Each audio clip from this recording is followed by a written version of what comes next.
This is brutal, brutal weather. No matter where you are in the Wabash Valley today, dangerously cold weather has settled in. Still insanely cold right now, for sure. And like ice floating along the Wabash River, most things are slow moving, but not everyone got to stay in today. Just a couple minutes outside and you're definitely feeling it.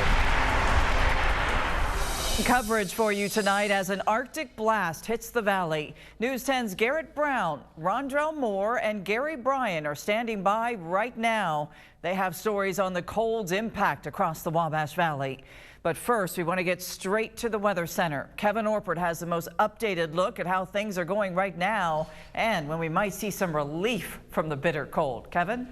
Well, Patrice, the bitter cold temperatures have caused some problems across the valley. Some are still without power in Marshall, Illinois. The north side of town lost power early this morning. Multiple power lines were down, leaving hundreds without electricity. Crews shut down this section of Interstate 70. You see a map there. It was shut down for over 12 hours. News 10's Garrett Brown is now live from the scene where crews are still working. He has more on the situation. Well, you may have noticed an empty mailbox when you came home today. That's because the U.S. Postal Service is not delivering. This affects many parts of the Wabash Valley. Just a few hours ago, the USPS said it will not deliver again tomorrow. However, post offices will be open.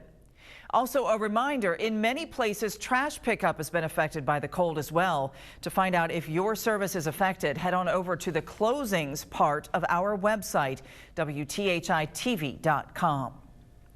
Today is the first time in about 5 years Indiana State University in Terre Haute has closed due to winter weather, but that doesn't mean everyone gets a break. The facilities and operations workers continue to work round the clock. Some of them are in charge of making sure the central heating plant works without problems. They have testing and inspections daily. These routine checks help make sure things operate as planned, especially on days like today. Management says it's all about student and staff safety. And basically, if we had a problem at the plant, it would affect every building on campus, which in turn can cause a lot of problems, freezing and burst pipes, folks that are cold. The plant generates steam. It's used for heat and cooking at nearly 70 buildings on campus. Several community organizations have come together to give people a warm, safe place to go. The need for shelter is so great, one warming center is at capacity. On News 10 First at 5, we told you about Reach Services in Terre Haute. The group can no longer take in folks from the cold. They're full. They're sending people to Highland Church in West Terre Haute. And that's where we find News 10's Rondrell Moore. He joins us now live with how the church is helping the community. There is a good chance that we'll be seeing more closings and delays again.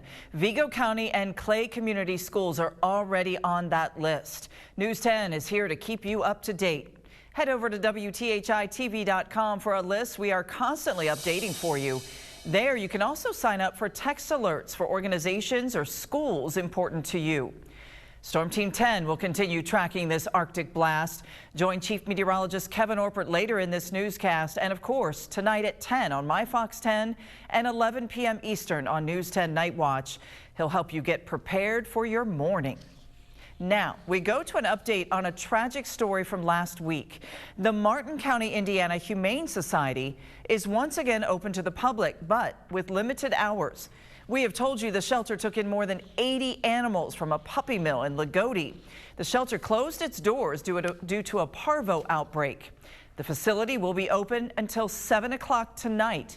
People can come in and sign their pets up for the spay and neuter clinic. Volunteers are honoring previously scheduled appointments to meet a specific pet. This woman, Julia Arney, was arrested in connection to the raid. She now faces 11 charges of cruelty to an animal. 2 Park County towns dealt with issues in water pressure today, and it's not related to the weather.